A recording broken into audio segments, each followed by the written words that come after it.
안녕하세요. 보타임의 미국 소식입니다. 9월 14일 헤드라인 뉴스를 전해드리겠습니다. 보타임의 첫 번째 소식입니다. 금요일인 16일 밤 12시 01분에 전국 철도 노조가 파업을 한다고 오늘 공고를 하고 있습니다. 이는 철도 노동조합과 운송업체 간의 협상이 결렬될 경우에는 파업을 시작한다는 것입니다. 이 파업의 여파로는 바로 인플레이션이 예상되어진다고 오늘 전문가들은 분석을 하고 있습니다. 미국 전체 물동량을 움직이는데 약 30%를 차지하고 있는 철도 운송이 차질을 빚을 경우에는 생필품과 연료 그리고 모든 곡물에 대한 운송이 다 멈추기 때문에 생활 필수품의 가격 인상은 불가피하다고 전하고 있습니다. 또한 이들이 파업할 경우에는 매일매일 약 20억 불에 해당하는 손실을 겪게 될 것이라고 전문가들은 분석을 하고 있습니다. 여기에 지금 협상에 나서고 있는 철도는 전국에 있는 전 철도 노조로서 유니언 퍼시픽, 노르포크 서던, 버크셔일 해서웨이, BNSF, CSX 전국의 대부분의 철도가 다 포함이 되어 있습니다. 이들 조합원은 약 6만 명으로 미국 전체 철도 노조원의 95%를 차지하고 있다고 전해지고 있습니다. 이들이 조속한 타협을 통하여 더 이상 경제적인 손실이 미국에 없었으면 좋겠습니다. 만약에 철도 파업이 일어난다고 하면 미국 모든 주에 엄청난 피해가 발생할 것으로 여겨집니다.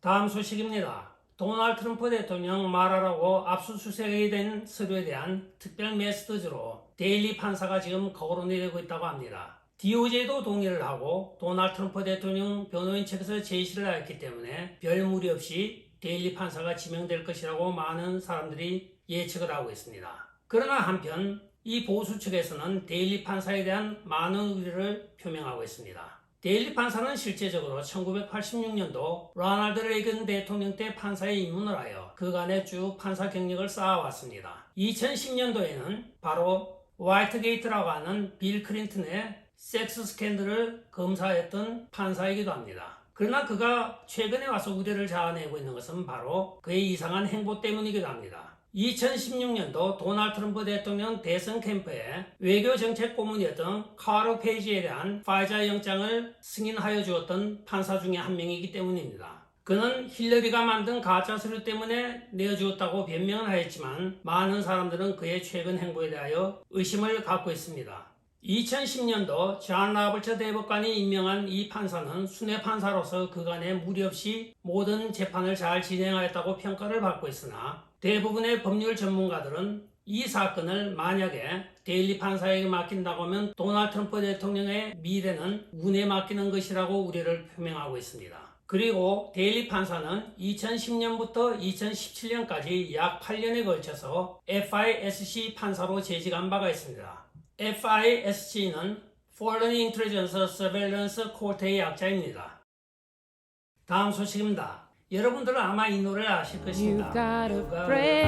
하는 바로 그 제임스 테일러가 오늘 백악관의 그린 뉴딜 정책을 자축하는 것을 빗대어 노래를 부르고 있습니다. 그 노래의 제목은 그의 히트곡 중에 하나였던 Fire and Rain입니다. 이 노래의 가사 내용은 바로 자살한 친구 이야기와 자기 자신의 헤로인 중독과 또 그리고 자기 자신이 설립하였던 정신병동과 자기의 밴드들을 위하여 부른 노래이기도 합니다. 이는 최근에 조 바이든이 인플레이션 감소법이라고 하여 이상하게 이름을 바꾼 그린 뉴딜 정책이 실제적으로는 지금 다우 지수가 지난 주말에 800이 빠지고 오늘 1200이 빠졌습니다. 이에 월가에서는 투자자들이 자살로 지금 생을 마감하는 사태가 발생하고 있다고 합니다. 또한 미 전역에는 마약에 중독된 젊은이들이 거리를 헤매면서 마약을 중독에 쩔어 지내는 현상이 나오고 있습니다. 수많은 정신병동이 지금 미국에 포화 상태로 갑니다. 따라서 제임스 테일러가 바로 Fire and Rain을 부르면서 조 바이든 행정부를 조롱하고 있는 것입니다.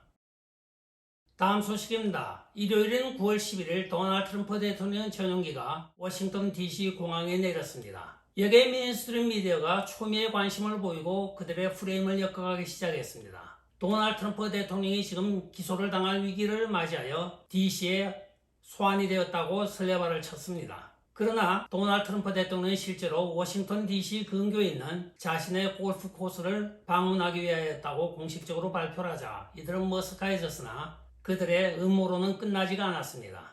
지금은 도널드 트럼프 대통령과 그 수행원 20명에 대하여 에릭 트럼프를 빼고는 아는 사람이 없다고 하면서 누가 이 사람들의 신원 파악을 할 수 있겠습니까 하고 이들이 계속적으로 트위팅을 하고 있습니다. 이들이 여기서 가령 어떤 사람을 지명한다고 하면 그것을 가지고 또 소설을 쓸 것이 분명하기 때문에 앞으로 이 메인스트림 미디어 기자들의 소설이 흥미진진하게 엮여질 것 같습니다. 다음 소식입니다. 도널드 트럼프 대통령이 워싱턴 DC를 방문한 목적이 또 하나 밝혀지고 있습니다. 화요일인 9월 12일 밤 애쉬 베빗 사망자의 어머니인 미키 밋오프가 철야 농성을 하고 있습니다. 그녀는 딸인 애쉬 베빗이 죽은 이후에 지금 1년 반 동안 워싱턴 DC 의사당 앞에서 철야 시위를 하고 있는 유명한 인사이기도 합니다. 그녀에게 도널드 트럼프 대통령이 전화를 걸었고 거기에는 애쉬 베빗 어머니와 같이 시위에 참여한 많은 군중들이 있었습니다. 그 군중들을 향하여 도널드 트럼프 대통령은 우리는 당신들과 함께합니다. 그리고 이 문제에 대하여 많은 사람과 지금 협력을 하고 있으니 여러분들 조금만 기다리십시오. 이것은 일어나지 않아야 될 사건이 일어난 것이고 또한 거기에 대한 부당한 대우를 받고 있는 여러분들을 위하여 최선을 다하겠습니다고 전화로 지금 인사를 하고 있습니다. 그동안 우리는 도널드 트럼프 대통령이 워싱턴 DC 사건에 관하여 아무런 말도 별로 하지 않고 있어서 무관심한가 했더니 그것이 아니었습니다. 도널드 트럼프 대통령은 결국은 애쉬 베빗 어머니에게 전화를 하여 관심을 보이고 있으며 또한 어저께는 이들 수감자들에 대해서는 즉시 사면을 하겠다고 약속까지 하였습니다. 도널드 트럼프 대통령은 항상 이 애국자들을 마음으로 생각하고 있었던 것입니다. 다음 소식입니다. 러시아 외교 소식통에 의하면 미국 정부가 세르게이 라브로프 러시아 외무부 장관에게 미국에 들어올 수 있는 비자를 발급하였다고 오늘 발표를 하고 있습니다.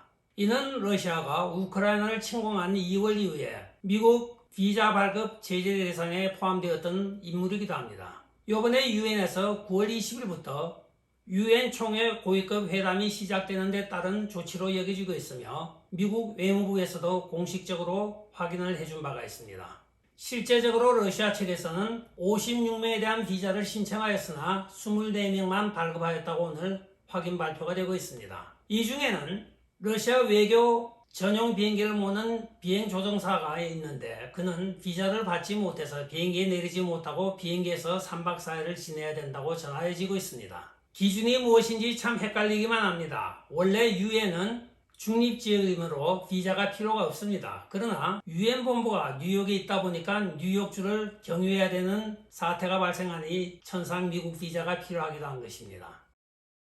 다음 소식입니다. 11월 중간선거 이후에 민주당 내에서는 낸시 펠로시가 은퇴를 하거나 아니면 현재 위치에서 한 발자국 뒤로 물러나야 한다는 여론이 비등하고 있다고 합니다. 이에 대하여 그럼 과연 누가 그 후임을 맡을 것인가 하고 여론이 분분하나 현재 상태로는 가장 유력한 후보는 바로 캘리포니아 하원 의원이기도 한 아담 쉬프 정보위원회 위원장이라고 합니다. 그는 일명 별명이 피노키오입니다. 자꾸 거짓말해서 지금 코가 석자나 나와 있는 사람이기 때문입니다.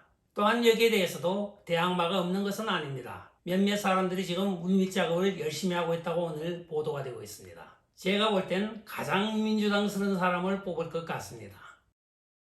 오늘의 마지막 소식입니다. 어저께 제가 보도해 드렸습니다. 엘리자베스 2세 여왕의 장례식에는 각국에 2명만 허용되고 리무진 버스를 사용해야 된다는 규정을 영국 당국이 발표를 하였습니다. 그러나 오늘 영국 당국에서는 그 내용을 변경하고 있습니다. 조 바이든 행정부에 보낸 서신에 따르면 조 바이든은 장례식 참석에 있어서 차량 사용과 항공편 사용에 대한 규제를 받지 않는다고 명기가 되어 있습니다. 이 조 바이든만 예외 조항을 적용하는 것인지 아니면 각국의 정상들 모두에게 적용하는 것인지는 아직까지 불분명하나 영국 당국에서도 미국의 입김은 무시 못하는 모양입니다.